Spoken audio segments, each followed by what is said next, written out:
Get my dollar trade playbook to learn how to position, profit, and protect during a dollar devaluation. Scan this QR code or click on the link in the description. Yesterday, it was kind of interesting because in my live trading room, I noticed that liquidity and breadth had been falling, but every headline seems to just save it exactly at the right moment. And yesterday was Bessent coming out talking about how Fed should and likely will cut rates by 50 basis points in their September meeting. And this is deja vu because we literally just talked about this last time, where I have this big post about employment when we had a big hit for revisions on August 1st, and we hadn't had such a big revision since the prior year for a non-payroll print, where in that fateful August 2024, they BLS revised job growth by 818,000. And that prompted the 50 basis point surprise rate cut by the FOMC at the very next meeting, because Fed has two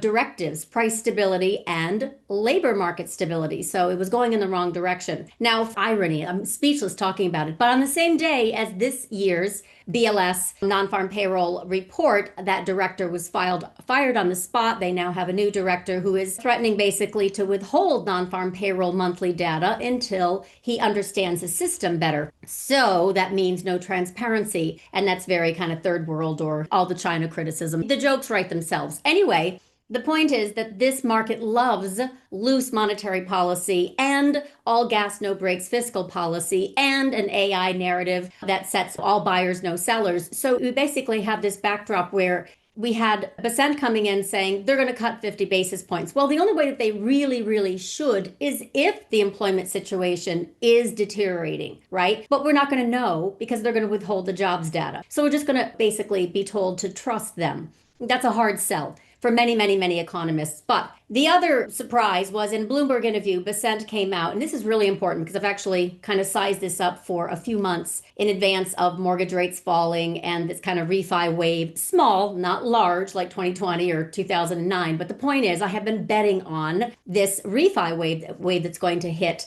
mortgage originators. So long story short, he came out in an interview where he says overall the Fed funds rate should drop by 150 to 175 basis points. Now, we're not going to debate this in this session because it just happened today, and basically it's a really big kind of macro trigger for a big Fed overhaul and a rate regime that is supposed to help loosen up kind of mortgage refinancing, which unlocks lots and lots of home equity owners, home equity value. So it really does create a lot of run it hot and more liquidity into the market. But the market, long story short, the stock market took that interview point and went, whew, hot fire flame. So now we're pushing into 6,500. And it's funny because in June had posted, okay, price targets that were gravitating towards 6,500, little shake and bake, 7,000. We could even get stupid into melt up territory, right? We talked about this 8,000, 8,200. But I have a lever for that needs to trigger that has not triggered yet. So we're not yet in melt up. Maybe individual stocks, yes, but not yet the market overall.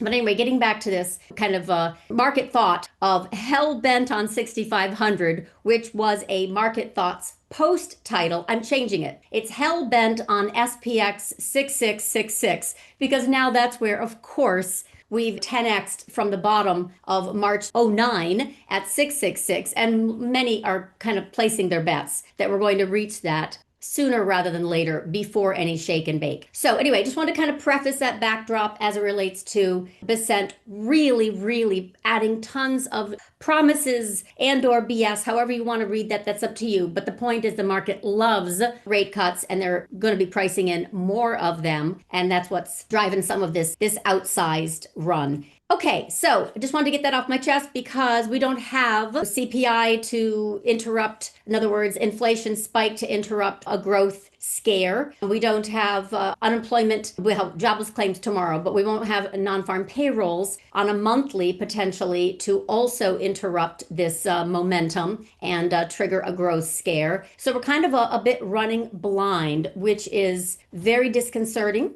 And for economists, very upsetting. But bond market, show us you care. And so far, they have not. All right, Hans, what's your take on where we're at macro to micro, and where does this market train start to slow or go off the tracks?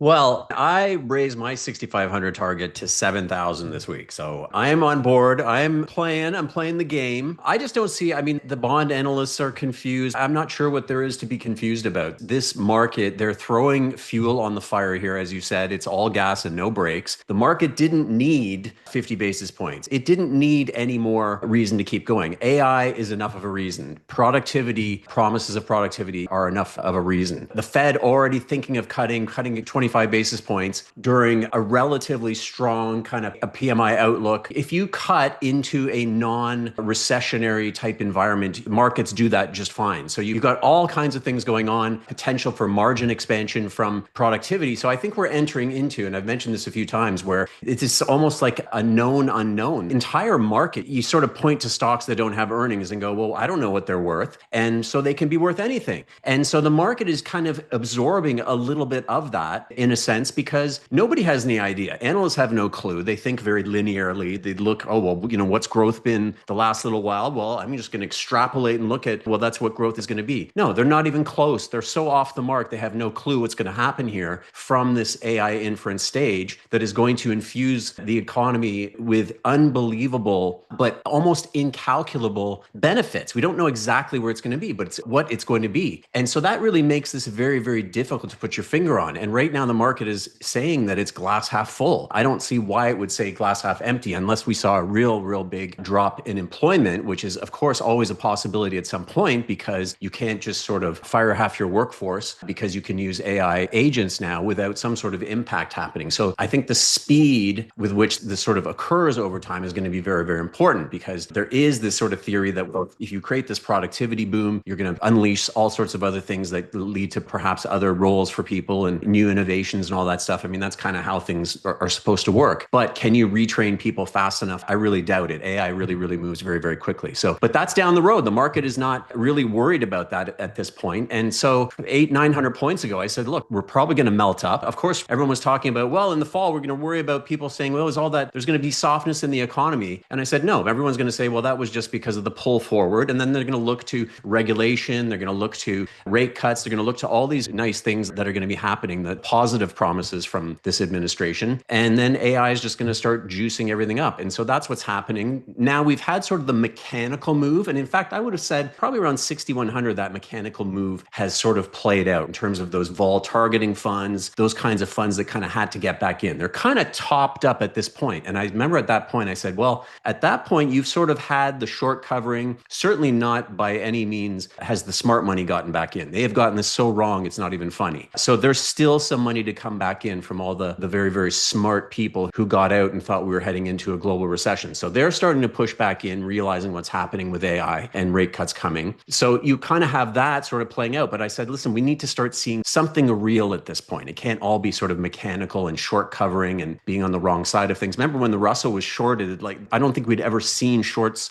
positions like that in the Russell, not in a very long time. The downside skew was off the charts. People were buying puts and betting on the end of the world with the Russell. And so there's been just this kind of unraveling of really bad bets. And now we do need a bit of reality. We need the economy to be stable. We need unemployment to not rise very drastically. And we need this sort of promise of AI to start to work its way in. And the market is giving the benefit of the doubt to all those things potentially playing out at this point. Join Samantha and Hans at the next Macro to Micro Options Power Hour, held each Wednesday at 4 p.m. Eastern Time. Registration is free. Scan this QR code or click on the link in the description. Watch the full Options Macro to Micro Power Hour episode by clicking on the video here, and subscribe to LaDucTrading YouTube channel for more content.